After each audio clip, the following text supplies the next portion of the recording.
ఈరోజు మన వాక్య ధ్యానాంశము క్రిస్మస్లో యేసుక్రీస్తు. క్రిస్మస్లో యేసుక్రీస్తు లేకుండా మనము క్రిస్మస్ అనలేం, కనీసం ఊహించుకోలేం. క్రిస్మస్ అనగా క్రీస్తుని ఆరాధించుట లేదా యేసుక్రీస్తుని ఆరాధించుట. ప్రభు అయిన యేసుక్రీస్తును మనసారా ఆరాధించటమే అసలైన క్రిస్మస్. క్రిస్మస్లో అందరికన్నా ముఖ్యమైన వారు మన ప్రభు అయిన యేసుక్రీస్తు. యేసు ప్రభు పుట్టుక గురించి వివరించాలంటే ఎన్ని పుస్తకాలైనా సరిపోవని చెప్పక తప్పదు. పరిశుద్ధాత్మ దేవుడు మాకు ఇచ్చిన ప్రేరణ బట్టి యేసు ప్రభు జననం గురించి ఒక విషయం తెలుసుకుందాం. ఆయన పరిశుద్ధముగా జన్మించాడు. యేసుక్రీస్తు జన్మ ఎలా పరిశుద్ధమైన జన్మో ధ్యానిద్దాం.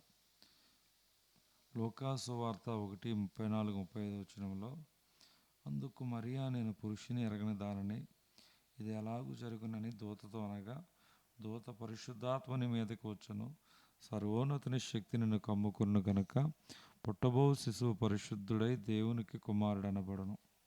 పై వాక్యమును బట్టి మనకు సుస్పష్టముగా అర్థమవుతుంది ఏమిటంటే, పరిశుద్ధాత్మ కన్యైన మరియ మీదకు రావటం, సర్వోన్నతుని శక్తి కన్యైన మరియను కమ్ముకోవటం వలన మరి గర్భం ధరించింది. ఆ యవన స్త్రీ పేరు మరియ. ఆమె కన్యక అని బైబిల్ చక్కగా వివరణించింది. లూకా 1:28 కన్యక అనగా ఇంకా వివాహము కాలేదని అర్థం.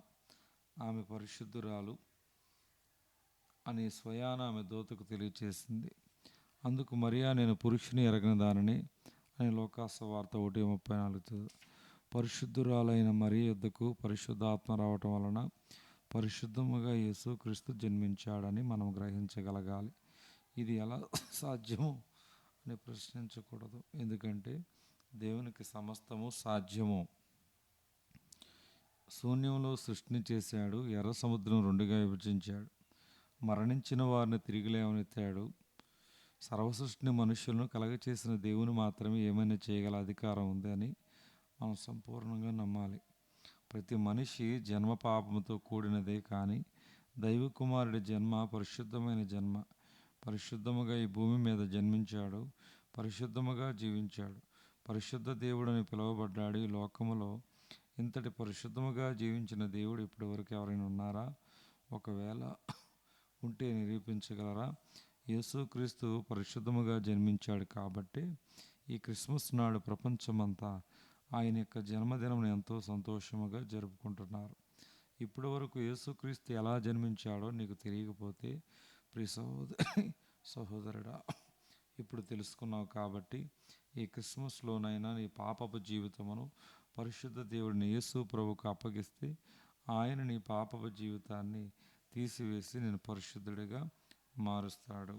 కాబట్టి మనమందరము కూడా దేవుని యొక్క మార్గములో నడుచుచు దేవుని మహిమపరచుచు నిజ క్రిస్మస్ ఆనందాన్ని అనుభవించుదాం. దేవుడు కొద్ది మాటలు దేవుడు దీవించును గాక. ఆమేన్.